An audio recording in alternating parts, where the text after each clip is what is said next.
Je m'appelle Randa, j'ai 9 ans et demi et bientôt 10 ans. Je suis en classe de CE2 CM1 et je suis à l'école Jules Ferry.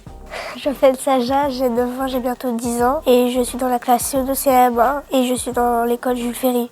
Je m'appelle Salomé, j'ai 9 ans, je suis en CM1 dans l'école Jules Ferry. Je m'appelle Sandrine, je fais partie de l'équipe enseignante de Jules Ferry, je suis maîtresse en grande section CP. Je m'appelle Marion Clément et je suis animatrice jeunesse à la ville de Voiron. Le Jules Ferry Brass Band, c'est en fait une bande dans l'école Jules Ferry. On fait de la trompette et du trombone. On a 1 heure par semaine de musique. Brass band, ça veut dire un groupe de cuivre. On n'a pas d'instruments en cuivre parce que ça coûte trop cher. On a des instruments en plastique mais qui sont de très bonne qualité et qui sonnent tout aussi bien. La finalité, en fait, c'est d'essayer de créer une cohésion avec tous les élèves et de travailler vraiment sur tout ce qui est concentration, cohésion d'équipe, mémorisation, voilà. Et bien sûr la musique. Mais du coup, l'intérêt pour nous, c'est qu'il y a une transversalité sur les autres domaines. Donc on est parti avec une 50aine d'enfants à la Nouvelle-Orléans pour 8 jours. Le but était donc de leur faire découvrir le berceau du jazz et des brass bands et aussi d'aller jouer dans la rue comme ils font là-bas. On est arrivé et dès le lendemain matin, on a fait une sortie dans une église. On a visité le musée du jazz. On a fait beaucoup de sorties, on a pris du coup 2 morceaux avec un orchestre de la Nouvelle-Orléans. Beaucoup de musiciens dans les rues.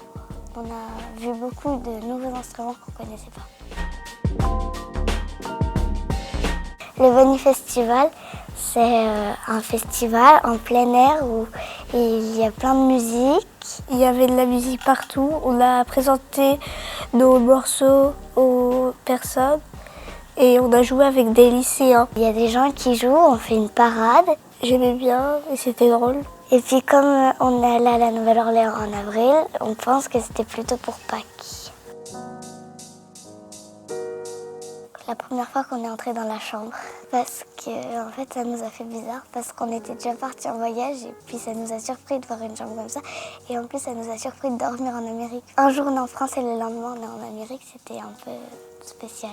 À l'époque, les personnes de couleur noire n'avaient pas le droit d'aller à l'église. On est allé visiter cette église en fait, qui a été construite par un couple pour permettre aux personnes de couleur noire d'aller à l'église. Vraiment, on a pu voir que le racisme était vraiment présent et les jeunes ne se rendaient pas compte juste avant qu'on entre dans cette église. Et du coup, c'était vraiment un moment très fort pour les enfants et pour nous les adultes.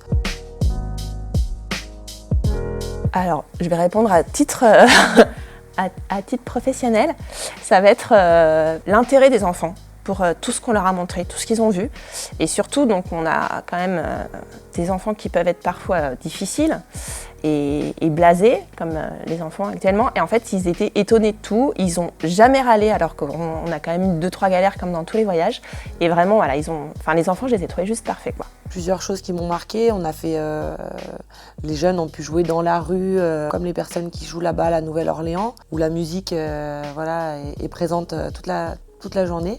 Donc ça m'a beaucoup marqué. On a visité aussi des champs de bataille. On a fait la croisière sur le Mississippi, qui est aussi mythique. On a assisté à une cérémonie gospel. Ça, c'était aussi magnifique. Enfin, on a fait vraiment que des choses vraiment en termes d'activités exceptionnelles et on a vraiment rencontré des personnages mythiques là-bas à la Nouvelle-Orléans. Moi, je travaille particulièrement au service jeunesse de la ville de Voiron. On travaille en transversalité avec tous les services de la ville, notamment le service des sports, le service culturel également. On met plein de projets en place en commun, notamment ce projet à la Nouvelle-Orléans. Nous avons également mis en place des projets courts-métrages avec des jeunes, où les jeunes pouvaient construire la musique du film, donc justement pour créer une dynamique de partage et de transversalité entre tous les services. On touche énormément de jeunes sur notre secteur, puisque c'est notre travail. On intervient dans les collèges, on intervient un peu sur tous les secteurs de la ville. Donc c'est vrai qu'on connaît quand même maintenant beaucoup de jeunes. Et le but, c'est d'amener tous ces jeunes-là vers une pratique culturelle. Donc pour les ouvrir justement à faire de la musique, à faire de la danse, à s'ouvrir, à faire de la photo, à faire de la vidéo. C'est des activités qui sont moins faciles d'accès pour certaines familles. Donc nous, on essaye vraiment un maximum de pousser ces jeunes-là à pratiquer ces activités-là. Heureuse. J'étais heureuse. Heureuse, mais aussi un peu surprise. C'était riche. Alors pour la Nouvelle-Orléans, j'en aurai 2, ce sera waouh et fatigant. Pour le Jules Ferry Brassement dans son ensemble, c'est juste formidable. C'est une vraie chance.